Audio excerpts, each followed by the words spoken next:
Et salut à tous et salut à toutes. NBA is back. Dis donc, ça faisait un petit moment qu'on ne s'était pas retrouvé dans cette émission pour parler basket et parler NBA. Sachez que je suis très heureux de revenir en compagnie de presque toute l'équipe pour une nouvelle émission de Time Out, l'émission 100% basket, 100% NBA. Difficile d'être passé à côté de cette info. La NBA sera de retour le 31 juillet sur tous les terrains. Non, elle sera de retour sur le terrain de Disney à Orlando. Justement, on va parler de cette reprise de la saison qui cristallise une multitude de débats depuis quelques jours concernant le lieu et les conditions de reprise dans un premier temps, concernant le format de compétition aussi. Ça ouvre un autre débat dont on va parler ce soir. Le titre NBA de cette année a-t-il moins de valeur qu'un autre titre? On va en discuter dans cette émission ce soir. Et enfin, l'autre gros débat qui nous intéressera dans la dernière partie d'émission fait écho aux mouvements sociaux qui ont lieu un peu partout dans le monde, mais aussi et surtout aux États-Unis avec le mouvement Black Lives Matter qui dénonce les violences policières et le racisme, notamment vers la population noire dans la société américaine. Alors pourquoi en parler? Parce qu'aujourd'hui, il y a beaucoup de joueurs qui hésitent à reprendre pour ne pas faire de l'ombre au mouvement. La reprise n'est pour l'instant pas directement menacée, mais en tout cas, les paroles qui s'élèvent là depuis quelques jours amènent avec elles pas mal de questions. On va essayer d'y répondre à certaines. Avec moi pour cette émission de reprise, ça fait plaisir de vous revoir. Je ne sais pas si ça se voit, mais je suis vraiment très content d'être là. Thomas Borval, on va commencer par toi. Thomas, comment tu vas? Ça fait plaisir de te retrouver. Bah ouais, moi aussi, ça me fait hyper plaisir de vous retrouver, de vous parler de basket. Et voilà. On est bien. La saison va reprendre un été un peu chelou, mais ça va faire plaisir. Et puis pour t'accompagner, enfin pour nous accompagner aussi et vous accompagner nos chers auditeurs, Antoine, Tonio, comment tu vas? Ça fait longtemps aussi. Yes, ça va très bien. Encore très heureux d'être de retour pour parler enfin basket. Parce que je t'avoue que là, les réseaux sociaux pour les animés ont galéré un petit peu. Mais là, on est de retour, ça fait plaisir. Et oui, on a de quoi de donner du grain à moudre sur les réseaux. Il y a de l'actu. C'est marrant aussi, je me disais ça, voilà, qu'on est sur une époque où on fait des shams bombs pour donner le nom des hôtels à Orlando. Ça me fait rire. Donc, on a de quoi faire maintenant avec cette reprise. On va commencer direct. Alors, je vous rappelle très rapidement les réseaux sociaux pour nous suivre sur Facebook, Timeout-NBA, sur Twitter, Timeout On Air et sur Insta, Timeout NBA Podcast. On a lancé il n'y a pas longtemps un nouveau concept sur Insta avec le résumé de l'actualité tous les dimanches en images. Sachez aussi que si vous êtes en podcast et vous nous écoutez sur les plateformes de podcast, que l'émission est dispo sur YouTube avec des visuels en bonus. On est parti pour le temps mort le plus long de l'NBA. C'est parti pour une heure de time-out avec pour commencer toutes les infos sur la reprise. The Greek Freak, he is coming. If you can start the season and finish it and crown a champ, boom, all bets are off. Take that to the bank. Lakers, Clippers, I watched them play every game, and I watched every bit of every game. If it is fans, if it isn't fans, I mean, again, we got a job to do. We play ball, we hoop, and, we'll go with it.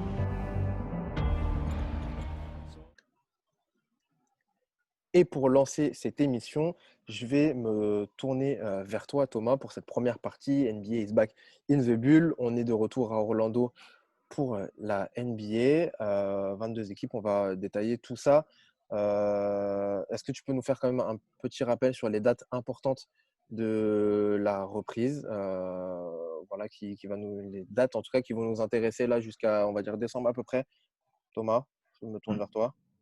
Donc on le sait, donc le 31 juillet, c'est le début officiel de la saison régulière avec les 22 équipes qui ont encore une chance de se qualifier mathématiquement et celles qui sont déjà qualifiées, bien sûr, pour les playoffs.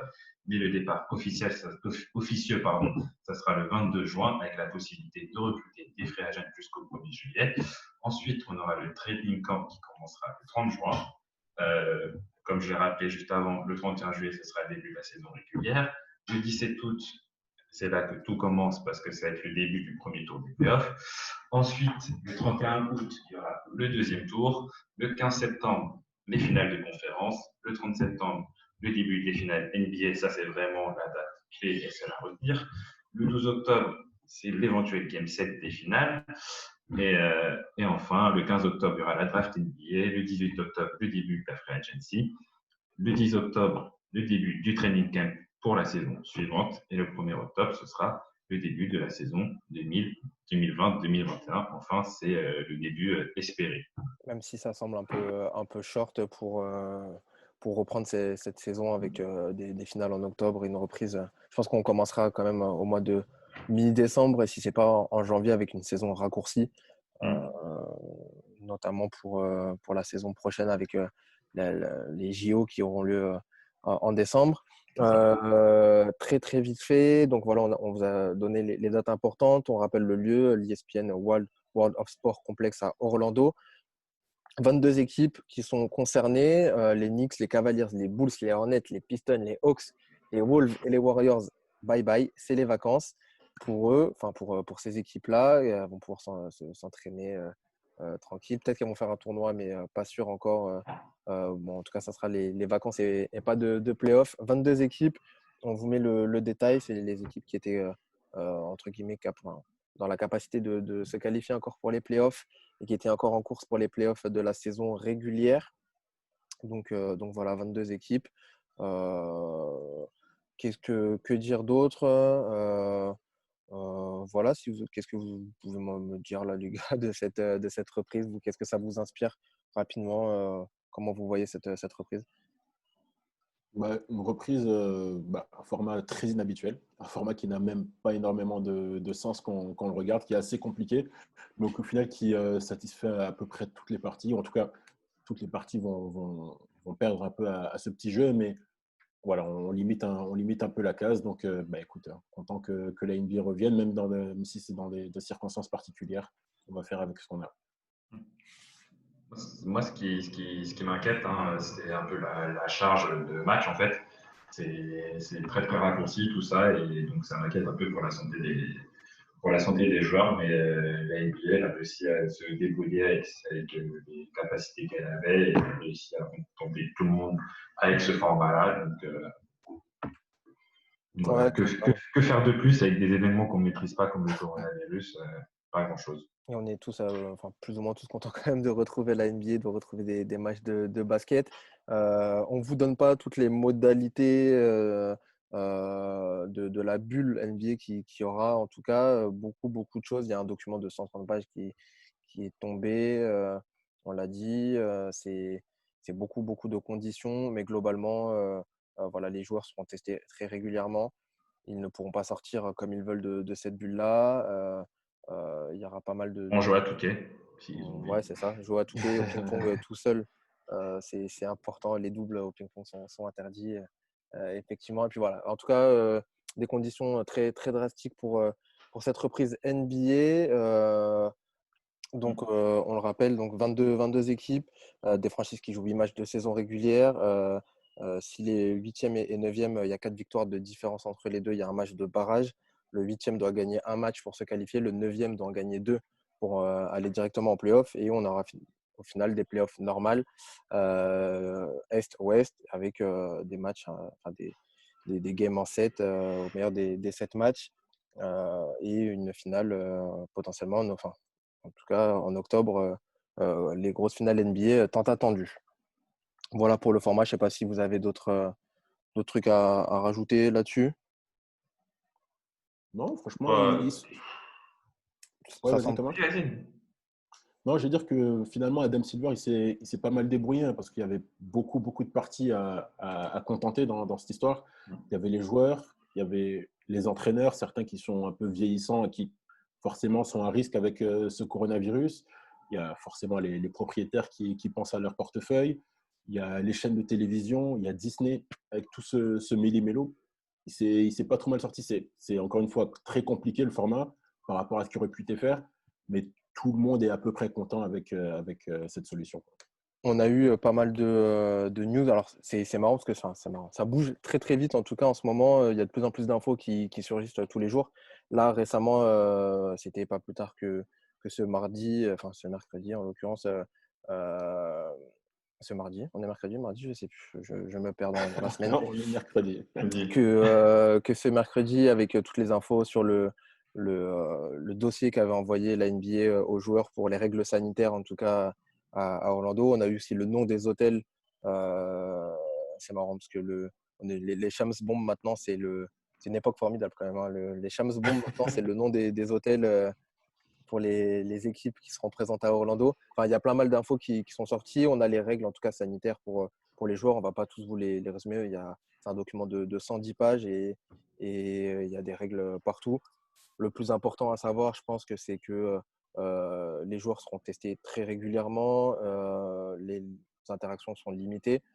Si un joueur décide de ne pas venir à Orlando, il aura ça sera suspendu sur son salaire, son nombre de matchs. Si un joueur qui va à Orlando décide de se casser sans motif valable, on va dire, à son retour, il sera du coup mis en quarantaine pendant 14 jours et son salaire sera suspendu pour tous les matchs qu'il a loupés. Et que les familles des joueurs pourront se ramener qu'à partir du deuxième tour, si je ne dis pas de bêtises. C'est bien ça, ouais. Que ça soit et en plus, c'est les joueurs qui payeront du coup les chambres d'hôtel. Voilà, les staffs sont limités aussi. Tu as oublié une règle très importante, les doubles au tennis de table, interdit. C'est interdit. Ouais, je l'ai dit, ça va être marrant. Mais voilà, il y a pas mal justement de règles comme ça. Ça peut peut-être sembler contraignant pour les joueurs, etc. L'NBA, en tout cas, fait attention avec le port du masque obligatoire, etc. Les joueurs qui pourront aussi assister aux autres matchs de leurs collègues. Voilà, on vous invite quand même à aller checker tout ça. On ne va pas vous le faire, ça peut être long, chiant, barbant et du coup pas très intéressant pour cette émission-là. Mais en tout cas, les modalités on voit que la NBA commence à être carré là-dessus et que ils feront très attention en tout cas aux joueurs et à la santé du staff et des joueurs. Exact. Le document, enfin, là, tu en parlais brièvement, mais le document, il fait quand même 113 pages. Donc, tous les dirigeants de franchise ont pas mal de boulot pour étudier ça. Et honnêtement, je pense que ces règles elles sont tellement nombreuses et tellement contraignantes qu'il y aura forcément des entraves. Et ce qui me fait marrer, c'est la petite clause qui dit qu'il y aura une ligne téléphonique pour reporter des entraves justement à ces règles. Alors ça, franchement, je ne sais pas si ça va être utilisé ou Ça, pas. c'est ouf. Hein. Ah ouais, non, mais parce que honnêtement, c'est impossible. Tu ne peux pas rester 3 mois dans le même endroit avec tes potes, avec tes collègues, avec la famille qui arrive après et garder toutes les distances, garder toutes les règles. Même si tu fais attention, il y a forcément un moment où tu vas dépasser les limites. Et ce serait marrant de voir que cette ligne téléphonique marche. Et puis en plus, elle est anonyme. Donc du coup, ça peut peut-être pas mettre des bâtons dans les roues de certaines équipes. On va voir. Ça me fait bien rire. On attend les watch bombs là-dessus. Ce qui est aussi intéressant, et peut-être on va terminer là-dessus juste pour ça, les joueurs seront dépistés pour euh, le dopage, mais pas pour les drogues récréatives comme on a pu lire. Du coup, marijuana et compagnie, ça va aller dans les chambres de manière tout à fait tranquille, je pense. Voilà. On Dommage. n'espère pas quand même, parce que bon, il y a des compétitions sérieuses. Hein. Ah oui, bah, faut dire ça à Monsieur John Wall et compagnie. C'est vrai que les plus gros ne sont pas là, les plus gros consommateurs ne sont peut-être pas là, ou on les connaît pas en tout cas. Ah, Ouais, attends, c'est clair. on peut signer des free agents. Je pense que J.R. Smith, il va être pas mal sollicité. Tu vois. Bah, justement, alors bon, on va pas parler je voulais parler quand même des joueurs qui seront pas là pour les playoffs, enfin pour cette reprise de saison en tout cas. On peut signer des joueurs, donc des J.R. Smith, des Jamal Crawford, etc., des Marcus Cousins pourront revenir. Il y a quand même de l'autre côté, je pense à certaines équipes, peut-être parlons de ça, du retour à la compétition. Comment vous voyez le retour à la compète pour les équipes là prochainement, voilà, tout simplement, qui vont rentrer après 3 mois sans jouer. Il y a des joueurs, alors, je vous mets de la liste quand même des joueurs qui ne seront pas là, en tout cas de manière sûre et certaine, pour cette reprise. Kevin Durant et Kyrie Irving du côté de Brooklyn. La Marcus Aldridge qui s'est fait opérer de l'épaule ne sera pas là pour les Spurs. John Wall, forcément, on pouvait peut-être espérer un retour, mais il ne sera pas là non plus avec Washington. Jonathan Isaac et Alpha Okaminou pour le Magic. Rodney Hood et et Marvin Bagley pour les Blazers et les Kings. Et puis, il y a des joueurs incertains. Peut-être qu'on aura le retour de Kelly Oubre, de Nurkic aussi. Et ça, c'est important. Ça fait longtemps qu'il n'a pas joué. Peut-être qu'il sera là. C'est cool pour Portland.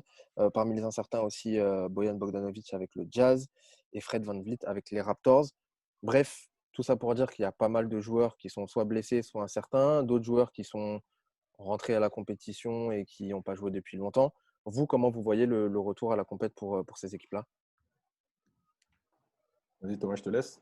Bah, ça va être un peu compliqué, c'est toujours difficile. En plus, il y a eu la coupure, donc ça a stoppé toutes les équipes dans leur préparation au playoff pour celles qui vont les jouer. Et ouais, donc ça va être très difficile. Il va falloir vite retrouver les marques.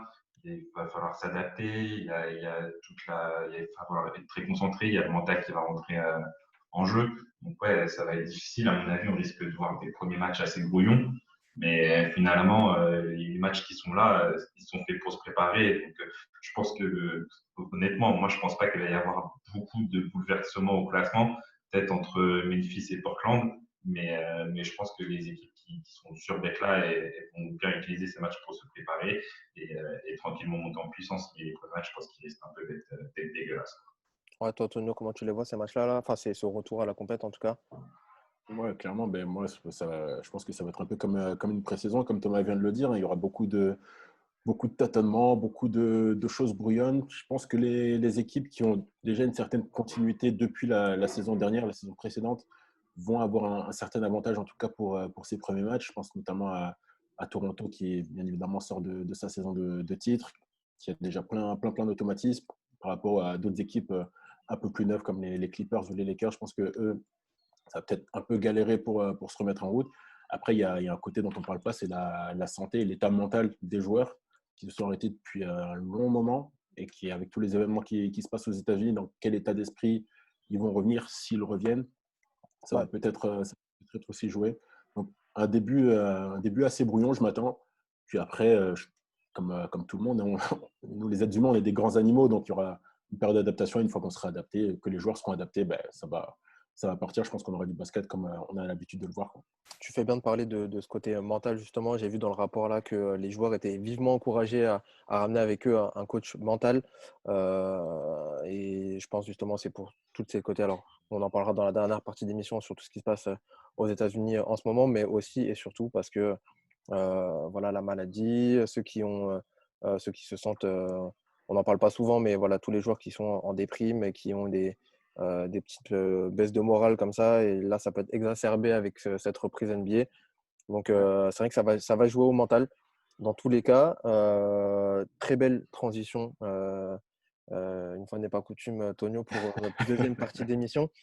On va parler de ce titre NBA, justement, qui fait débat. On va essayer d'analyser justement, comment analyser, j'ai pas d'autre mot, ce titre cette saison. On passe tout de suite à la deuxième partie de Time Out.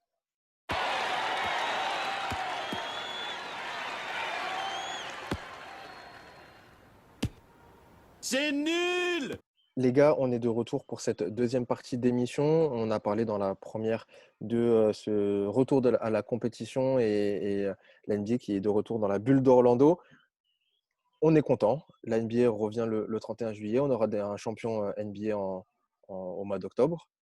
Mais certains, c'est un débat qui a popé récemment sur les réseaux sociaux. Certains ne savent pas trop comment on va juger ce titre. On parle beaucoup de mettre un astérix à côté de ce titre.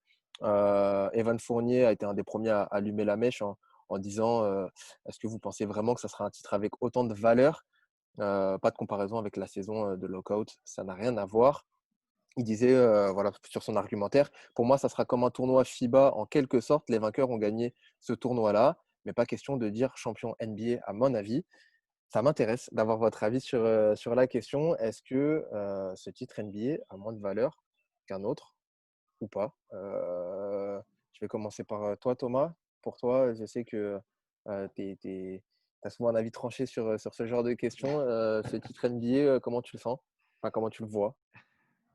Bah, moi, je suis pas du tout d'accord avec Evan Fournier, mais je pense que tu t'en doutais. Je pense qu'il n'a rien d'un titre au rabais, en fait. Moi, pour moi, ça ne change rien, en fait. Les règles sont les mêmes. Il faut toujours battre tes adversaires au maximum 4 fois. Donc, je ne vois pas vraiment ce qui change. Ça n'a rien d'un tournoi parce qu'un tournoi, c'est à élimination directe. Donc, c'est-à-dire que tu perds un match, tu dégages. Là, c'est pas du tout ça. Tu perds un match, tu as quand même la possibilité de te rattraper derrière. Il faut quand même, comme je dis, gagner 4 fois contre ton adversaire. Je pense que justement, ça va être limite encore plus difficile parce que toutes les équipes, finalement, les cartes, elles sont redistribuées et toutes les équipes, elles ont les mêmes chances de gagner parce que tout le monde va arriver dans la même forme, tout le monde a subi la même coupure. Il y a des équipes qui étaient sur une bonne dynamique comme les Lakers ou les Clippers et ça a carrément coupé leur rythme. Donc pour moi, franchement, c'est limite plus dur en fait. C'est limite plus dur de gagner parce que je pense que tout le monde va être approximativement au même niveau. Il ne va plus y avoir les mêmes différences que la saison régulière crée en fait. Après, justement, Donc, c'est ce côté-là, le fait que certaines équipes soient dans une bonne dynamique, justement, ces Lakers-là, d'autres, ça va les remettre aussi en jambes parce ils commençaient à devenir, ça commence à devenir difficile sur la saison régulière. Alors, effectivement, les cartes sont redistribuées à ce niveau-là, mais on est d'accord que c'est pas une saison normale et que personne ne pourra véritablement oublier le fait que cette saison n'est pas normale. D'où le bien fait de sûr, mettre, de mettre un entre guillemets «astérix» et peut-être de considérer que ce titre a moins tu, de tu, valeur. tu, Est-ce que, tu peux est-ce que mettre un toi, astérisque si tu veux. est-ce que Vas-y, toi là, dis-moi. mettons, euh, alors si c'est les Lakers ou Milwaukee qui est champion, bon, on dirait que c'est dans la Mm. continuité de la saison régulière, donc ça va. Mettons, je sais pas moi, les Sixers là sont champions.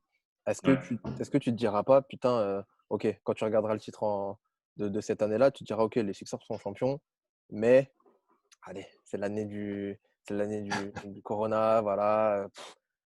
Bah, tu peux mettre un astérisque si tu veux pour dire qu'il y a le Corona et que la saison régulière elle s'est arrêtée et qu'il y a eu moins de matchs, etc. Mais je pense que pour revenir après ça et réussir à battre les équipes qui a à battre, faut être très fort, surtout au niveau du mental, de la concentration. Il faut retrouver vite les automatismes et s'adapter très vite. Et je pense que ça, même avec la meilleure équipe sur le papier, c'est hyper dur à faire en fait. Donc, euh, donc, donc pour moi, si les Sixers, l'exemple que tu as donné, ils arrivent à gagner le titre, moi je leur tire mon chapeau perso. Je vais pas dire ah ouais ils ont gagné parce qu'il y a le coronavirus. Tu vois ce que je veux Tu ne dire? diras pas parce que voilà, LeBron a été 3 mois sans jouer, du coup c'est pour ça qu'il est peut-être moins bon, que les Sixers ont pu Ah non, gagner, bah non, ils ont réussi à taper Milwaukee parce que non, pour toi c'est la enfin, non. ouais, je sais pas. Pour moi, ce sera très dur à faire. Après, je vois que tu n'es pas d'accord avec moi, hein, mais c'est justement ce qui fait la beauté Ouais, de la non, chose, on va dire. Mais, euh, mais pour moi, c'est limite plus dur, en fait. Parce que quand tu as la saison régulière et qu'elle n'est pas coupée, tout ça, c'est dans une continuité, en fait, tu vois. Je veux dire, tu as la forme des non, mais joueurs, tu as l'état d'esprit, tu te dis, ouais, j'ai fini premier de la conférence Ouest, je suis chaud, tous les autres, je vais les massacrer et tout, c'est moi le favori. Là, toutes les cartes, elles sont redistribuées, les équipes, elles sont limite à égalité. Et voilà, ça va être qui va être le plus fort, je pense, au niveau mental. Et pour moi, quand tu es sportif de haut niveau, il faut avoir le mental. Et là, je pense que ça va jouer au mental. Tonio, toi sur cette question-là, t'en penses quoi Mais en fait, tu es je suis un peu d'accord avec vous deux. Je pense que je vais me situer un peu entre vous deux. Alors, qu'une chose soit claire, cette saison n'a rien à voir avec toutes les saisons précédentes qu'il y a eu dans l'histoire de la NBA. C'est totalement différent, peu importe ce que les gens disent. C'est une saison différente. Le titre sera différent. Les playoffs sont différents. Mais une fois cela dit, le titre, l'équipe qui sera championne, devrait être créditée comme telle. On devra louer le champion comme tel. Parce que ce sera quand même difficile d'aller au bout.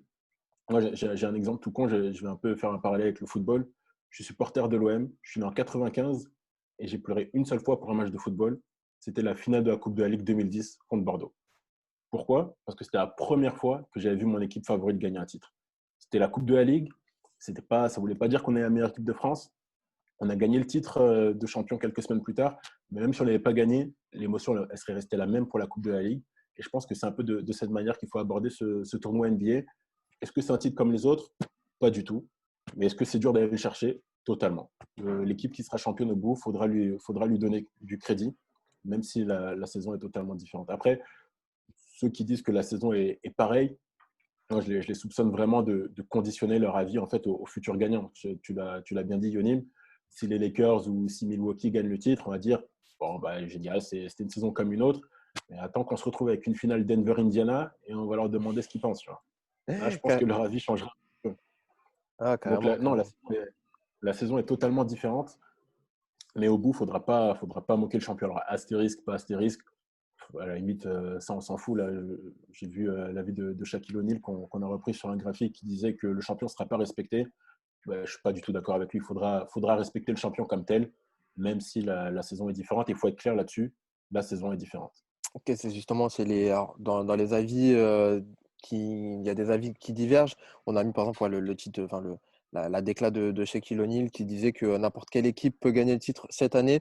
C'est une équipe pas favorite, profite du format, donc il y aura forcément un astérix, car le champion ne sera pas respecté. De l'autre côté, on a voilà, des Steve Kerr, par exemple, qui dit voilà, les gens vont vouloir mettre un astérix, mais pour moi, il n'y en aura pas, pardon. Pour parvenir à remporter la bague, ça sera sacrément difficile. C'est un peu ce que tu disais, Thomas.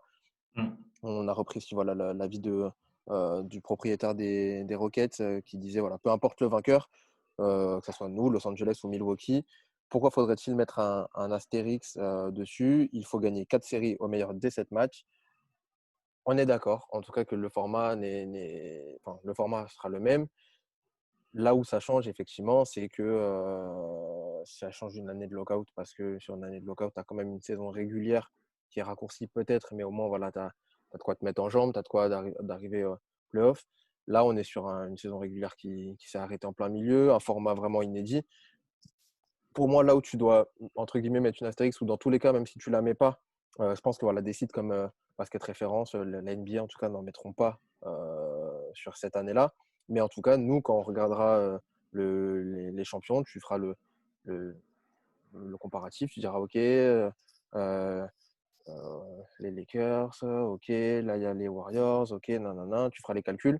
Et quand tu tomberas sur cette année-là, 2020, tu te diras, OK, bon, alors soit on va dire les anciens, les mecs qui connaissent pas forcément la NBA arriveront sur cette année-là, eux, ils calculeront pas, OK, champion NBA, c'est cool, ils les mettront +1 dans les stats. Quand tu regarderas dans le détail, tu regardes que la saison régulière est chelou comme ça et tu te diras, OK, bon, ce titre-là, peut-être qu'il. Alors, il n'a pas moins de valeur dans le sens, effectivement, il faut respecter les champions parce que très difficile, parce que tout le monde a ses chances et il n'y a personne qui est véritablement avantagé du fait de jouer de ces conditions-là. Mais en tout cas, tu es sur quand même un terrain neutre, tu n'as pas de Ouais. supporters, t'as pas de. Il y aura forcément des blessés, forcément des contraintes très particulières sur le jeu. Je sais pas, c'est trop chelou pour qu'on puisse considérer ça vraiment comme un vrai titre, enfin comme un titre en tout cas semblable aux autres. Il sera forcément différent et ça, je pense qu'on n'oubliera pas. Et potentiellement, tu l'accorderas pas forcément moins de valeur, mais tu diras, OK, bon, c'est pas le même titre que les autres, quoi. C'est pas le même, mais là, je pense que tu es allé un chouïa trop loin pour moi en tout cas. C'est pas le même, c'est différent, mais ça a quand même de la valeur. Mais c'est sûr que c'est pas le même parce que tu disais qu'il n'y avait pas d'avantage avec ce terrain neutre. Moi, je trouve au contraire qu'il y a énormément d'avantages pour certaines équipes. Oui, Je pense notamment à une potentielle finale de conférence entre les Los Angeles. Si ça s'était passé à Los Angeles avec du public, on sait que les potentiels 7 matchs, tous les supporters auraient été pour les Lakers. Et là, au final, c'est un désavantage pour les Lakers. Et à contrario, il y a des équipes qui ont des salles où il n'y a pas beaucoup de bruit, comme Houston, par exemple. Ben, pour eux, c'est plus un avantage. Ouais, ils sont un peu comme à la maison à Orlando. Il y aura pas énormément de bruit contre eux ou avec eux. Et puis, il y a un autre exemple, celui de Philadelphie, qui a été incroyable à domicile cette saison et qui a été putride à l'extérieur. Donc, au final, oui, il y a quand les même cartes sont avantage, redistribuées, forcément, désavantage. hein, on est d'accord. Non, non, Ah, titre bah, différent, mais titre quand même. Quoi. ouais, c'est pas au rabais, quoi. C'est différent, ça, on peut pas nier. Tu mettras une astérix parce qu'il est différent, parce il joue dans des conditions ultra bizarres, mais par rapport au niveau, tu peux pas dire que c'est pas mérité ou qu'il sera pas respecté. C'est limite plus dur. Tout le fait de jouer sur terrain neutre, etc., ça désavantage certaines équipes. Et justement, quand tu fais la saison régulière, tu t'essayes de finir parmi les 4 premiers pour avoir l'avantage du terrain au moins un moment. Là, les Lakers, ils n'ont plus du tout. Les Bucks, ils n'auront plus du tout. Par exemple, c'est des équipes qui sont très, très fortes à domicile. Il y a une équipe qui sera aussi très désavantagée, c'est Denver. Parce que jouer à Denver, c'est très, très dur. Et là, ils n'ont plus aucun avantage. Non, c'est sûr que ça Ah, redistribue c'est pas au les trucs rabais. pour tout le monde. Après, on s'entend bien, c'est pas le champion de cette année, en tout cas. Je pense qu'on est tous d'accord là-dessus et sur le fait que voilà, On verra si Orlando gagne. On verra si Evan Fournier dira que c'est toujours au rabais. Ouais, donc, Clairement. on verra jusqu'où ils vont et on lui posera la question. Il va enlever sa médaille aussi. Il va dire je la veux pas. Non, mais, Carrément. Ah, mais c'est vrai qu'on est tous d'accord sur le fait que voilà, c'est un titre quand même qui aura de la valeur et effectivement, il faut se les farcir tous ces matchs. La loi du sport fait qu'il y aura des blessés de tous les côtés et tant mieux si vous n'avez pas de blessés et tant pis si vous en avez. Ça va être compliqué pour tout le monde, on est d'accord. Tonio? Par contre, il y a un cas où pour moi ça pourrait être un titre au rabais, c'est le cas extrême. Si dans une équipe, le meilleur joueur chope le coronavirus et doit être isolé pendant 2 semaines, on fait quoi? Si, Bah, si Yannis ça fait partie aussi des critiques, ah, en tout cas des arguments que peuvent donner ceux qui pensent justement à un titre au rabais. Ouais, ok, LeBron voilà. James blessé, Yanis blessé. Est-ce qu'on peut considérer ce titre comme un Si vrai titre? c'est une blessure, c'est à la limite, c'est le sport.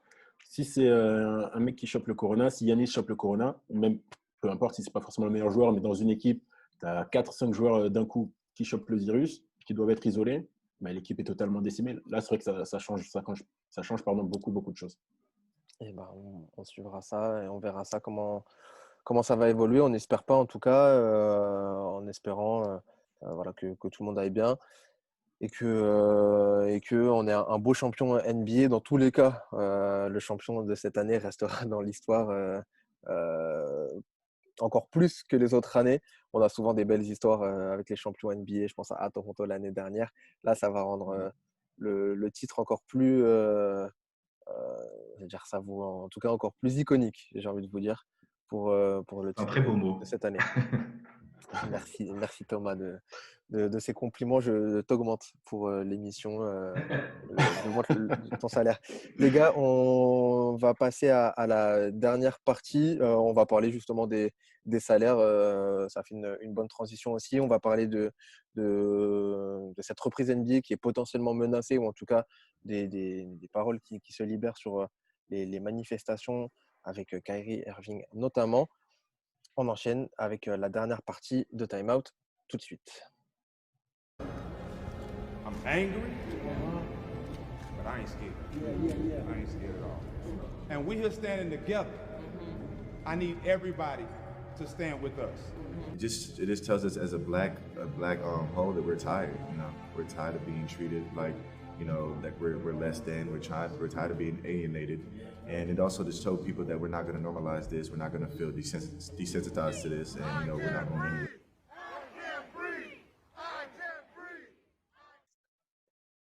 Et on est de retour avec une partie de l'équipe sur Time Out pour cette dernière partie d'émission, la troisième et dernière de cette émission de reprise. NBA is back. On va parler de cette reprise qui est potentiellement menacée. Vous le savez, on l'a dit dans le sommaire, il y a des mouvements qui se passent un petit peu partout dans le monde. Je pense que vous êtes forcément au courant, vous n'avez pas pu y échapper. Le mouvement Black Lives Matter qui concerne une bonne partie de la population américaine et qui concerne surtout beaucoup de joueurs on les a vus en plus, qui ont été manifestés. Je pense à Brandon, j'ai vu Tatum aussi, Jalen Brown. Il y en a plein. Beaucoup. Ça a Steph été Curry, Karl voilà, Anthony Towns. c'est ça, à aller manifester pour une meilleure traite, en tout cas de la population noire aux États-Unis et éviter le racisme. Alors pourquoi ça remonte maintenant et ça touche, ça touche en tout cas la reprise de la saison parce que voilà, la NBA en tout cas, a validé les dates de la saison régulière et de la reprise avec les playoffs. Les joueurs, donc les propriétaires ont voté, les joueurs ont voté quelques jours après. Et là, depuis une semaine, donc une semaine après, on a eu vent de quelques joueurs, en tout cas, qui remettaient un petit peu en cause cette reprise. Alors, au début, c'était d'un point de vue sanitaire. Ils voulaient plus de garanties d'un point de vue sanitaire et sur les modalités. Et ça a commencé petit à petit à dériver sur ce côté. Est-ce que la reprise NBA ne va pas impacter le mouvement et en tout cas lui faire de l'ombre? C'est la question qu'on se pose. C'est la première question en tout cas que je voudrais vous poser. Est-ce que pour vous, là on est vraiment sur du débat, quel sentiment vous avez pour vous? Est-ce qu'il faut reprendre la saison et est-ce que les joueurs peuvent profiter de cette reprise pour faire passer des messages, etc. Ou est-ce qu'il ne serait pas mieux pour les joueurs d'aller en tout cas manifester et de montrer qu'ils sont auprès de la population comme tout le monde? Euh, Thomas, par exemple, toi, comment tu te places vis-à-vis de ça? Ça peut être intéressant d'avoir ton avis là-dessus. Bah, justement, moi, je pense qu'il faut reprendre en fait. Qu'il faut reprendre parce que déjà, c'est dans plus d'un mois que c'est censé reprendre officiellement. Et je pense que ça va donner encore plus de visibilité au mouvement pour ne pas qu'on dise ça. Parce que je pense que les manifestations, à force, ça va saouler sûrement les gens. Faut pas, faut pas se méprendre. Hein. Moi, je suis de l'avis que toutes les vies comptent, etc. Pas de souci. Hein. Je suis contre le racisme, les Noirs, de toutes les communautés, etc. Mais je pense qu'à force, les manifestations, ça va saouler les gens et ça va s'essouffler. Et je suis d'avis qu'il faut reprendre la NBA pour donner de la force au mouvement, de l'argent au collectif, je sais pas, avoir des messages forts, par des t-shirts, des signes distinctifs, je sais pas, des bracelets, des brassards, je sais pas, quelque chose. Des discours, genre des interviews, je sais pas. Faut que la ligue elle montre son unité face au mouvement. Faut réussir à aller dans ce sens en fait, et tout simplement utiliser le poids de la NBA pour faire passer des messages pour le mouvement. Et voilà. Et je suis de l'avis de tous les joueurs qui ont pu s'exprimer pour la reprise, comme Rivers et Davis, etc. En premier, Tonio, toi, comment tu te places là-dessus, toi, cette reprise? Oui, non, pourquoi? Bah, Surtout. moi, je me place du point de vue que je ne sais pas. Parce que je regardais une interview de Bill Russell qu'il avait donnée en 2012 pour NBA TV il y a quelques jours en préparant l'émission. Et Bill Russell parlait, enfin on lui demandait en tout cas de parler sur le lendemain de la mort de Martin Luther King, de l'assassinat de Martin Luther King. Parce que dès le lendemain, les Celtics, dont il était entraîneur-joueur, jouaient un match de playoff contre Philadelphie. Il y a eu plein de tractations. Et à l'époque, il n'y avait pas les réseaux sociaux, l'information ne circulait pas très vite. Donc, tous les joueurs étaient sous choc. Et finalement, ils ont joué ce match. En 2012, on lui pose la question, est-ce que vous avez pris la bonne décision? Et il dit, je ne sais pas. C'est Bill Russell, un des 5 plus grands joueurs de tous les temps, certainement avec Mohamed Ali, l'athlète le plus influent pour les droits civiques aux États-Unis de l'histoire. Et plus de 40 ans plus tard, il ne savait pas s'il a pris la bonne décision. Alors, si tu me poses la question à moi personnellement, je jouerais. Je jouerais parce que si c'est mon métier, le basket, a priori, j'aime ça, j'ai hâte de retrouver mes collègues. Mais moi, je ne suis pas afro-américain, je n'ai pas eu de grand-père ou d'arrière-grand-père esclave. Je n'ai pas peur quand la police vient m'arrêter. Je ne dois pas garder mes mains sur le volant quand la police m'arrête et que je suis en voiture. Et au niveau du coronavirus aussi, qu'il ne faut pas oublier, je ne suis pas asthmatique, je ne suis pas une personne à risque au niveau de ce virus. Si tu mélanges tout ça, franchement, je peux comprendre que beaucoup de joueurs soient hésitants à revenir et je ne sais pas quelle est la bonne réponse. Il y a Bill Russell, une figure emblématique des droits civiques aux États-Unis. 40 ans plus tard, il dit « je ne sais pas si j'ai pris la bonne décision ». Donc, si lui ne sait pas, moi, je ne sais pas. Les autres joueurs, je ne pense pas qu'ils sachent. Je ne pense pas d'ailleurs qu'il y ait de bonnes décisions. S'ils jouent, ils auront des regrets. S'ils ne jouent pas, ils auront des regrets également. La question, c'est avec quels regrets ils pourront le mieux vivre après. Mais tu fais bien de le dire, effectivement, il n'y a pas en tout cas pour l'instant, pas de bonne ou mauvaise décision vis-à-vis de cette reprise. Tous les arguments sont valables et peuvent être entendus. Alors, le premier à avoir allumé la mèche à ce niveau-là, de s'être posé la question, en tout cas, c'est Kyrie Irving, qui est le vice-président du syndicat des joueurs, qui a réuni dans un conf call, environ 80 joueurs, qui a posé des questions vis-à-vis de cette reprise. Avec Avery Bradley des Lakers, ils ont fait un texte pas plus tard qu'avant-hier, où ils disaient voilà, nous sommes des hommes et des femmes autochtones, indigènes, africains et caribéens qui divertissent le monde, et nous continuerons à utiliser nos voix et nos plateformes pour un changement positif et dire la vérité. Nous sommes vraiment à un tournant de l'histoire, et en tant que communauté collective, nous pouvons nous unir, nous unifier et avancer comme un. Eux, leur argument, c'est en gros de dire la NBA on divertit les gens, c'est cool, mais justement, ça va les divertir des vraies questions sociales qui se passent en ce moment, en sachant que pour eux, c'est un tournant de l'histoire des USA. C'est le moment ou jamais de revendiquer ces droits-là. Et ils n'ont pas envie de se laisser distraire et de distraire les gens de ces questions-là. En tout cas, la question mérite d'être posée, en tout cas, sur est-ce que certains joueurs veulent reprendre. On le voit de plus en plus, il y a des joueurs qui ne souhaitent pas reprendre. Voilà, Avery Bradley, Kyrie, il y a pas mal d'autres qui commencent à se poser la question en disant est-ce qu'on reprend ou pas. Et c'est assez complexe en soi. Moi, je veux juste dire un truc.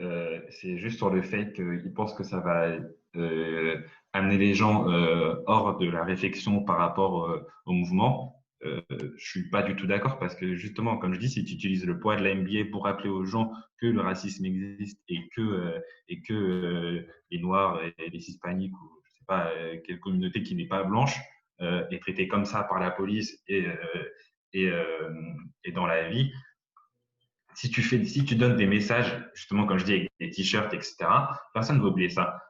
C'est totalement autre chose, mais Colin Kaepernick, jamais personne ne va oublier que le gars s'est agenouillé et ça lui a coûté sa carrière. En fait. C'est devenu une icône. Il est plus connu pour ça que pour ce qu'il a fait en tant que footballeur américain, en fait. Après, là, ce que tu dis, c'est vrai aussi, mais je pense que là, les joueurs sont plus dans une démarche de, OK, avoir des messages et des symboles, c'est cool, mais on a besoin peut-être de nous aussi sur le terrain, sur le terrain, je veux dire, sur les manifestations et auprès de la population, et pas dans une bulle enfermée à des millions de kilomètres en train de jouer au basket. Et tu, Et c'est cool d'avoir un t-shirt, mais est-ce que le t-shirt va vraiment sauver la vie de quelqu'un, etc. Je je pense que pense c'est plus que dans cette réflexion-là. Je pense que, même si les manifestations, ça reste comme utile, je pense pas que le fait qu'ils soient dans la rue avec des milliers de personnes va changer beaucoup de choses. Hein. Finalement, quand ils manifestent, c'est une personne dans une foule. C'est pas Kyrie Irving, le basketteur. Tu vois, je pense qu'il a plus de poids en tant que basketteur qu'en tant qu'une personne dans la foule, en fait. Et c'est peut-être sur ce point que moi, je ne suis pas totalement d'accord. Et encore une fois, je répète ce que j'ai dit au début. Je ne sais pas. Je ne peux pas décider pour les joueurs. Et honnêtement, je pense que c'est une décision que tous doivent prendre individuellement, ensuite se concerter et émettre un avis collectif. Mais c'est un ressenti que chacun a par rapport à la situation. Il y a des joueurs, bien sûr, qui sont européens, qui n'ont pas forcément d'attache avec les États-Unis, à part d'effectuer leur vie professionnelle dans ce pays, et qui sont moins attachés à cette cause. Eux, peut-être qu'ils sont plus détachés. Il y a des joueurs qui sont noirs. Il y a des joueurs dont, comme je disais tout à l'heure, dont les grands-parents, les arrière-grands-parents étaient esclaves. Il y a des joueurs, on peut se rappeler, hein, c'est pas il y a si longtemps que ça, hein, Thabo Sefolosha, qui lui n'est pas américain, qui est suisse, mais qui s'est fait maltraiter par la police aux États-Unis. Donc, franchement, chacun a une relation personnelle avec cette cause et je n'émets pas d'avis pour ou contre. En tout cas, il faut vraiment que tous prennent conscience des enjeux avant de prendre cette décision. Et il y a un enjeu très important qu'on n'a pas abordé, c'est que dans la convention collective, il y a une clause de force majeure. Et cette clause de force majeure, si la saison est annulée, si les joueurs refusent de reprendre la saison, elle donne la possibilité aux propriétaires de déchirer la convention collective, de repartir à zéro et de partir sur une nouvelle négociation pour la saison prochaine. Donc, qui dit nouvelle convention collective dit potentiellement lockout. Et ses propriétaires, à part Michael Jordan, qui lui a gagné ses sous grâce au basket et grâce à ses chaussures, ils ne sont pas devenus milliardaires en faisant de la charité. Donc, s'il y a une nouvelle convention collective à faire, s'il y a de l'argent à gagner, ils seront là pour enfiler les joueurs. Pour cet argent, et tu fais bien de mentionner aussi cet argument financier. Dans les joueurs qui veulent ne pas forcément reprendre, je vous mets l'avis de Dwight Howard aussi, qui est d'accord avec Kyrie en disant que le basket toute autre forme de divertissement n'est pas nécessaire actuellement et représente réellement, seulement une distraction. Bien évidemment, il ne s'agit pas d'une distraction pour nous, les joueurs. Nous avons des ressources à notre disposition que les communautés n'ont pas. Et la plus petite distraction pour eux pourrait avoir des effets irréversibles, surtout dans la situation actuelle. Ça, c'est l'avis de Dwight Howard. Il y a un autre joueur que je voudrais, qui s'est exprimé récemment et qui est un bon exemple aussi, Ed Davis, qui joue au Jazz, qui disait, lui, c'est facile pour Kyrie et pour Dwight Howard de dire on ne reprend pas. Mais c'est facile de dire ça parce qu'eux, ils ont des contrats, ils ont une maison, dans sa maison à 20 millions de dollars, il est tranquille. Ed Davis, j'ai regardé, il touche 10 millions sur 2 ans, donc 5 millions la saison. Kyrie Irving, cette année, c'est 31 millions de dollars. Même si, en tout cas, il a plus de manière, de temps pour voir financièrement parlant Kyrie Irving, et c'est peut-être plus facile aussi pour lui de dire je ne reprends pas, en sachant qu'il y a des joueurs qui ne sont pas des superstars, qui vont galérer financièrement. Et ok, manifester c'est bien, mais il faut aussi qu'ils fassent vivre entre guillemets leur famille et qu'ils touchent leur salaire et qu'ils puissent et tous ne sont pas des superstars, il y a des rookies, il y a des trucs. C'est peut-être aussi eux qui vont avoir un poids dans l'argumentaire, en tout cas, pour la reprise de cette saison.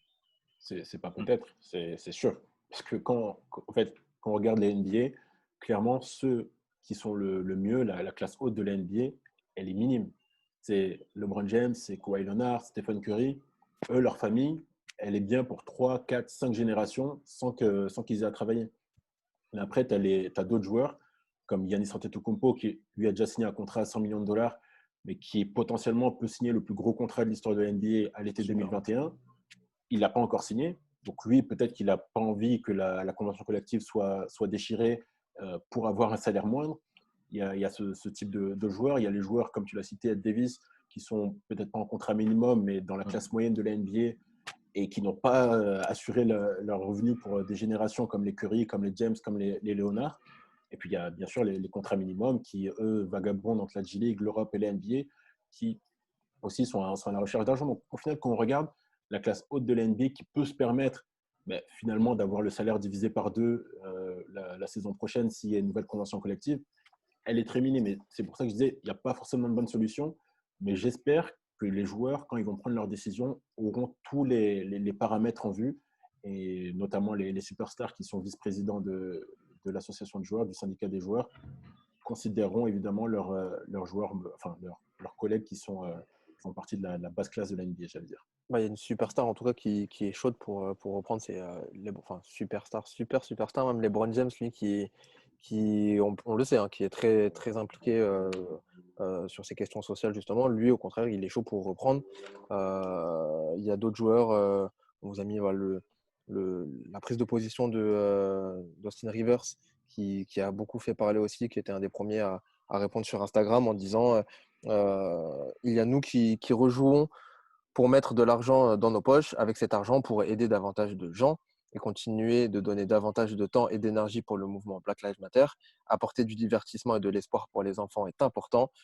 Faire en sorte de garder certains enfants chez eux pour regarder des matchs de basket à la télévision au lieu de sortir et d'avoir des ennuis est également important. C'est une position qui se défend, que beaucoup reprennent et que beaucoup soutiennent. C'est toujours très compliqué. En tout cas, ça s'entend. Et Austin Rivers, comme LeBron James, fait partie de ces joueurs qui sont en tout cas prêts à reprendre la saison,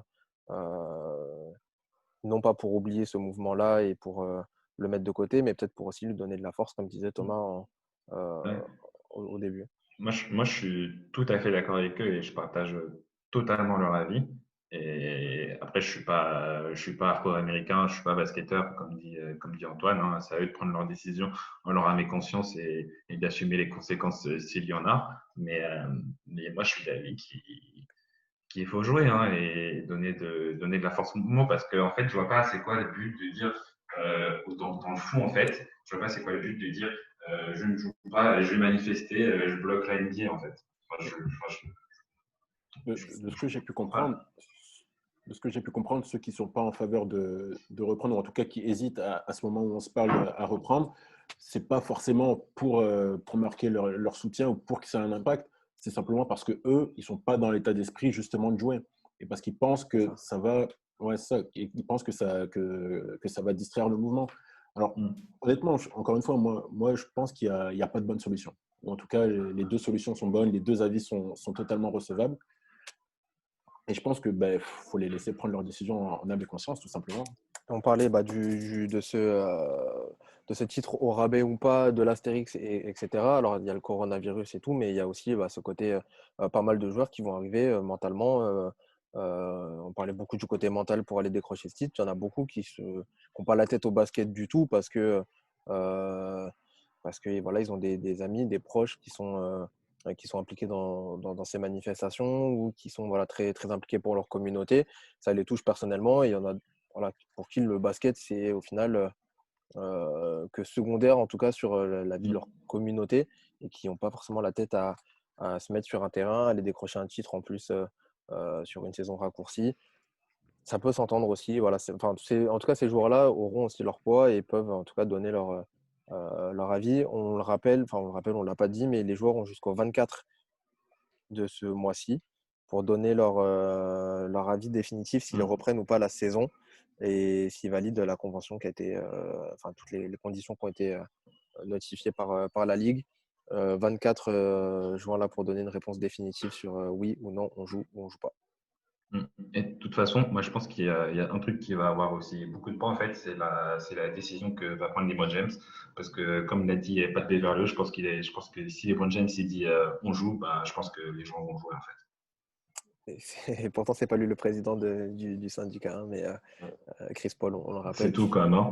Mais, c'est pareil. Chris Paul, LeBron James, c'est copain, c'est pareil. Oui, ça souffle dans l'oreille à la Lance Stephenson et ça donne des bonnes idées à Chris Paul. Non, mais on va attendre leur décision. Hein. Ouais, 24 juin en tout cas. Question très, très complexe. On vous laisse aussi vous faire un avis. N'hésitez pas à nous dire dans les commentaires et sur les réseaux ce que vous en pensez. Il n'y a pas de bonne ou de mauvaise décision Voilà. dans un premier temps. On va blâmer personne en tout cas, ça c'est clair. Non, carrément pas. Voilà. C'était important de savoir aussi comment se placer les joueurs et qui était un peu pour, un peu contre les arguments qu'il y avait des deux côtés. Vous les présenter pour que vous puissiez vous faire un avis aussi sur cette question et puis parler des conséquences. Parlons-en vite fait. Alors, on parle des conséquences financières. Tu l'as dit, une convention collective qui pourrait être potentiellement foutue à la poubelle. Et puis, ça donnerait un gros bordel à la NBA si effectivement la saison n'était pas reprise. Enfin, ne reprenait pas. Clairement, si la saison ne le reprend pas, mais moi je te dis, il y a les propriétaires, enfin certains propriétaires, je dirais même la majorité des propriétaires, n'attendent que ça. Ils attendent que la saison ne reprenne pas. Parce que la plupart ont perdu énormément d'argent.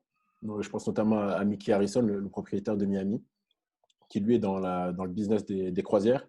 Il a perdu, et c'est pas une exagération, des centaines de millions de dollars. Et pour le coup, lui, c'est un des propriétaires, j'allais dire, les plus pro-players, les plus gentils. Mais même lui, si on lui donne l'opportunité de refaire une convention collective pour se refaire financièrement, je pense qu'il sauterait dessus. Et puis, d'un autre côté, il y a les propriétaires qui, clairement, idéologiquement, n'en ont rien à battre du coronavirus, n'en ont rien à battre de Black Lives Matter. Je pense à James Dolan. Il a quasiment fallu lui mettre un flingue sur la tempe pour qu'il lâche un petit communiqué de 3 lignes. Le propriétaire de San Antonio, la famille Holt, on n'entend rien d'eux et on pense savoir pourquoi. La famille DeVos, qui est propriétaire d'Orlando, il y a Betsy DeVos, qui est la femme d'un des frères propriétaires, qui est ministre de l'Éducation de Donald Trump. Donc, au final, si on passe en revue tous ces propriétaires de NBA, il y en a beaucoup qui n'ont rien à faire de Black Lives Matter. Ils ne le disent pas, c'est pour ça qu'ils restent dans le silence. Et ils attendent qu'une chose, c'est que la saison ne reprenne pas, pour refaire une convention collective et pour pardon d'être vulgaire, mais pour la mettre aux joueurs. Après, encore une fois, je me répète, il n'y a pas de mauvaise décision, mais j'espère que tous les joueurs, notamment les superstars, pensent aux joueurs un peu moins bien payés avant de prendre cette décision.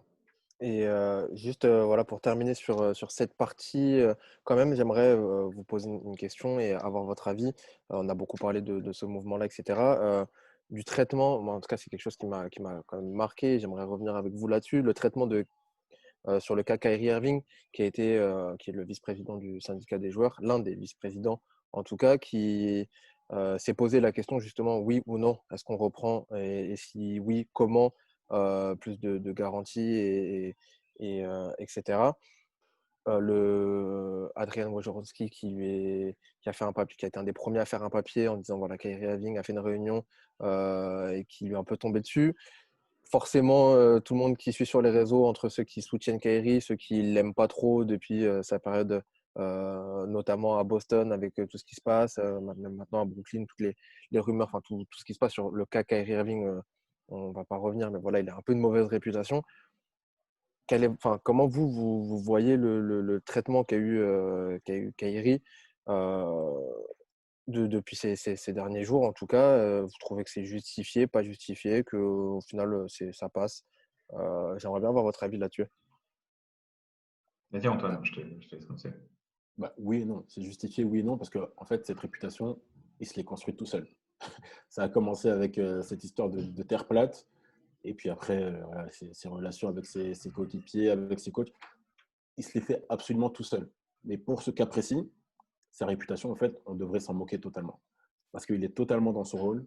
C'est un des vice-présidents du syndicat des joueurs. Et puis Wojnarowski, bon, on l'aime beaucoup, hein, le Woj, j'ai souvent dit qu'en dehors des joueurs, entraîneurs et propriétaires, c'était la personne la plus puissante de NBA. Parce que quand on veut des infos NBA, c'est vers lui qu'on va. Mais des fois, quand il veut se faire des joueurs, il se fait des joueurs. Il s'est fait Rudy Gobert il y a pas très longtemps. Déjà à l'époque où il bossait à Yahoo, il s'était fait LeBron James, mais à plusieurs reprises. Là, il voulait se manger du Kyrie, il a mangé du Kyrie. Mais Kyrie, il ne faut pas lui tomber dessus, il est totalement dans son rôle. Encore une fois, sa réputation, il se l'est fait tout seul. Il la mérite. Mais dans ce cas précis, il a soulevé un point qui est, à mon sens, très important la préoccupation de ses collègues, de ses coéquipiers joueurs.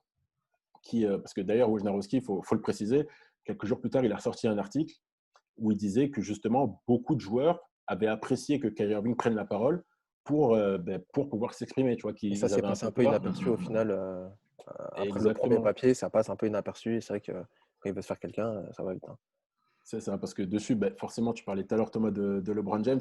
LeBron James veut jouer, donc on a tous un peu peur de parler, on n'ose pas trop dire. Même ses propres coéquipiers, on a bien vu que Dwight Howard et Avery Bradley, finalement, eux aussi, ils sont un peu hésitants à revenir. Donc, sur ce point précis, j'ai envie de dire merci Kyrie. Merci Kyrie de soulever des questions importantes et d'amener le débat. Bon, le débat pour nous, on s'en fout un peu. En tout cas, le débat pour lui et les autres 449 joueurs de la NBA. Thomas, quelque chose à ajouter? Ouais, bah, je suis un peu d'accord avec Antoine, dans le sens où, en fait, il prend position, et surtout pour une fois qu'il dit quelque chose de sensé, faut pas lui tomber dessus, en fait. Et il prend position, c'est cool, il les assume, et c'est bien, justement, comme dit Antoine, qu'il amène le débat. Après, je pense que globalement, oui, depuis sa période à Boston, on a un peu dur avec lui, parce que moi, je suis intimement persuadé que c'était pas le seul responsable de, on va dire, entre guillemets, la saison catastrophe, si je peux dire le mot catastrophe de Boston. Mais ouais, je pense que globalement, on a un peu dur avec le personnage et c'est dommage. Ouais, bah, voilà, je trouve ça aussi pareil, assez dommage de tout ce que j'ai pu lire sur les réseaux. Voilà, encore Kyrie dans les histoires, encore Kyrie a ressassé voilà, ses vieilles déclats, le problème qu'il a pu avoir de son fait ou pas d'ailleurs. Je trouve ça dommage, alors que là, on est sur une question quand même assez importante et que, tu l'as dit, il est tout à fait dans son rôle en tant que vice-président du syndicat des joueurs, qu'il a permis de libérer la parole pour plein d'autres et que on regrettera peut-être la manière dont il l'a fait. Peut-être que c'est pas un pro de la communication et peut-être que dans sa manière de s'exprimer, ça a été un peu mal interprété par certains, dont le Woj qui l'a vu comme un perturbateur encore une fois. Ouais. N'empêche que ça nous permet de faire cette dernière partie d'émission et de voir en tout cas qu'il y a pas mal de joueurs qui sont pour, d'autres qui sont contre, et que la question est beaucoup plus complexe que cool, on reprend et on fait des matchs et tout va bien. Et, et surtout en tant que voilà, Kyrie Irving est aussi impliqué parce que il a des origines amérindiennes, parce qu'il a il a un rapport aussi fort avec sa communauté et que je pense que ça méritait en tout cas le fait de poser la question et que ça vienne de Kyrie, tant mieux. Il ne faut pas non plus tirer les boulets rouges sur sur Kyrie dès qu'il dit quelque chose. que ça Ouais, soit de ouais. bien ou de pas bien d'ailleurs. Après, il y a peut-être un petit détail où on peut, j'ai même pas envie de dire lui en vouloir, lui en vouloir c'est trop. On peut peut-être le critiquer un chouïa, c'est au niveau du timing. Parce que une semaine avant, Michelle Roberts, la présidente du syndicat des joueurs, pose la question informellement à tous les joueurs. Et enfin, là, on a tous été dans cette situation dans notre entreprise, avec nos employeurs, quand on nous pose des sondages dans les mails, bah, des fois on répond pas, des fois on répond à la va-vite. Et là, je pense que Kyrie Irving, ben, il a répondu un peu à la va-vite, quoi. Mais Carrément. après, j'ai envie de dire, quand on soulève des bonnes questions, peu importe le timing, que ce soit une semaine avant ou une semaine après, c'est essentiel que tout le monde soit d'accord. C'est essentiel que les petits joueurs qui n'osaient pas forcément parler aient aussi pu s'exprimer. Donc là-dessus, il n'y a vraiment aucun blâme à mettre sur Kyrie Irving. Et on va terminer cette émission là-dessus, sur ce cas Kyrie Irving et plus globalement sur le mouvement BLM et la NBA. Merci beaucoup, les gars. J'espère qu'on n'a pas été trop long. J'essaie de regarder le timing, mais je pense qu'on est plutôt pas mal. Dans tous les cas, même si on a débordé sur notre format habituel d'une heure, ça nous fait plaisir parce que la NBA est de retour. On va passer un été très bizarre pour la plupart, entre piscine, soirée pour ceux qui ne travaillent pas cet été et NBA du coup. Mais ça va être cool. On va avoir un été basket pour une fois, autre que Ouais. Coupe du Monde et j'allais dire du vrai basket. Non, ça serait un peu être méchant avec le premier tour de Coupe du Monde. Mais en tout cas, voilà, le basket qu'on aime avec la NBA. Désolé pour toutes les équipes qui ne sont pas concernées, les 8 franchises dont on a parlé.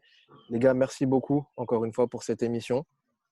On se donne rendez-vous très prochainement sur nos réseaux, déjà sur Facebook, sur Twitter, Timeout on Air, sur Insta aussi pour parler NBA. Donnez-nous votre avis sur toutes les questions dont on a parlé ce soir. Thomas, Tonio, merci encore. Et puis, Merci à vous, les gars. reprenez Ouais, bien le merci. basket. Ciao sur les réseaux. Merci à tous. Bisous. Ciao. Salut.